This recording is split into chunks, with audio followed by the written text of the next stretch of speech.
Ta. Okay, here we have an amazing piece, Japanese temple bell, bronze, Buddhist. Now this is an amazingly very old piece, but unfortunately it has an internal crack, and therefore it doesn't sound all the way it should. Now this piece here was positioned in a temple high in the mountains, and it was subjected to the extremities of temperature throughout the centuries, and this piece, you know, the freezing winter and the extreme of the humidity of summer, and it was exposed to the elements. And this thing here, we believe it to be late 1700s, but to be on the safe side, we're saying early 1800s, just to be on the safe side. Now, way back in the day, if there was like a flaw in the casting or something like that, I mean, they didn't just melt it and make it again. They kept them. You know, even an anomaly is kind of cool, but back in the day, you know, they just kept these things because you know, that's how these days, in modern days, are just, you know, throw things out and, you know, make something again. But so as you can see, the casting itself must have slipped as they were making it, and some of these nodes, as you would call them, or what do you call those things? As you can see, this one's up here, and so the casting itself must have slipped, and this one's over here. So I mean, we're talking some serious age here. This is a real deal piece of history, and I could see it. And have a look at the age in here.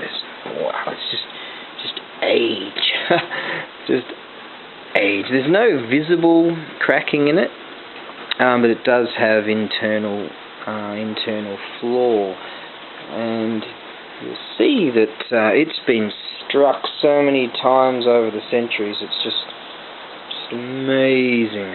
Now, that's not cracking. That's just, and it's not like a re-weld or anything like that. That's just casting, you know. And here, look at that. That's been struck so many times. It's just amazing.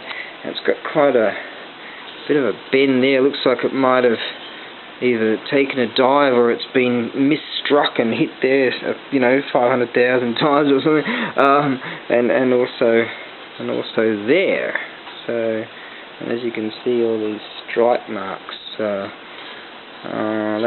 alright. I'll get the striker here. I don't want to include this because it's not worth doing. So I could see this in a garden. You know, I think it really should be out in the weather again.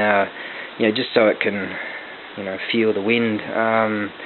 You know, feel the wind again. Because if I don't pull it out and sell it, present it and sell it, it's just going to sit around for 1,000 years in one of my warehouses, and you know, it's just not doing it justice. So I'm going to sell it ridiculously cheap. This is a real deal piece of Japanese history right here. So it does. You might get a sound out of it, but it's flawed. See that? And on this side.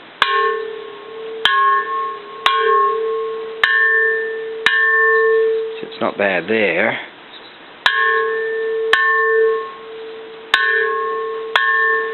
And yet, there it's not good. So striking it in some positions, you can sound it again. I haven't really experimented that much, but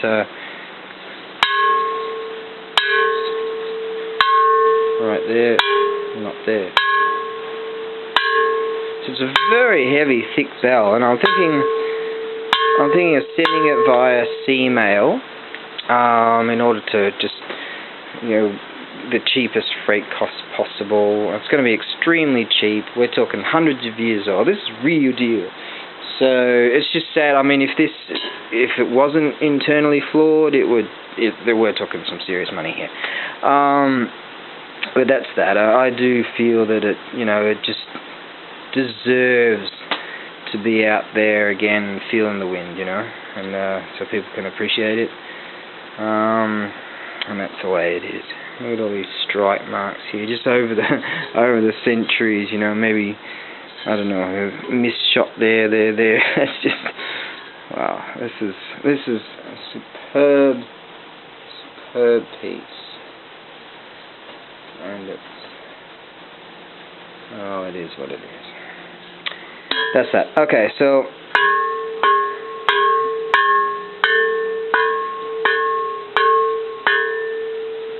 that will be yours.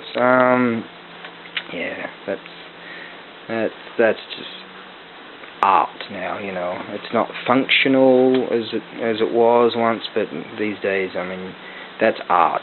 That's, well. Anyways, I feel quite sad about that, really, but that's just the way it is.